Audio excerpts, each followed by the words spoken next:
Back in 1981, I was a young man of 30 with a wife and a 1-year-old daughter. Apart from playing five-a-side with workmates, I didn't do any other sport and wasn't particularly athletic. The furthest I had ever run was probably about 3 miles on a cross-country run back in my school days, and I only did that because I had to.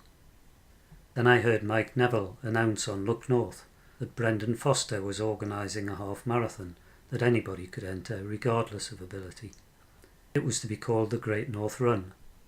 For some reason I can't explain, I thought I'd quite like to have a go at that, and I sent off my entry. There was a long training schedule recommended, but I was quite good at sticking to it. On the morning of the race, my wife dropped me off a short walk from the start, which was possible in those days. There were thousands of people milling around. Buses were lined up on the other carriageway where you could leave your bag of clothes to be collected at the finish. My number was 5,633 out of over 12,000 runners. I had to line up a long way back from the actual start. It seemed an age after the starting gun had fired before we even began to move, and it was several minutes before I actually crossed the start line. Nobody really knew what to expect with it being the first one.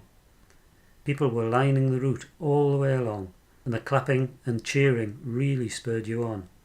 I saw Kevin Keegan early on in the run with his mop of black curly hair, and he was wearing a football shirt with black and white stripes on the right side and red and white stripes on the left.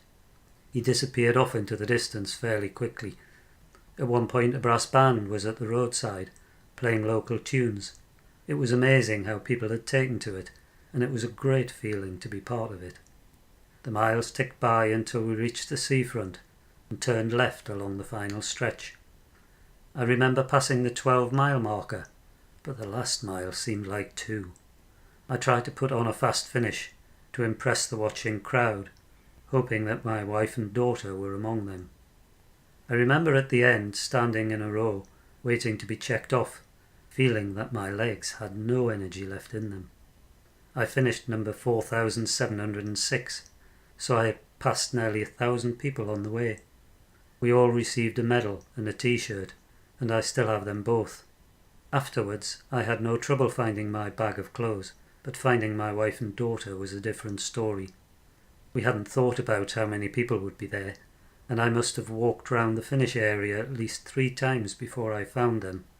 Then we sat on the green and had a picnic lunch before heading home. That first run was a very special day, and I was proud and glad to have been part of it.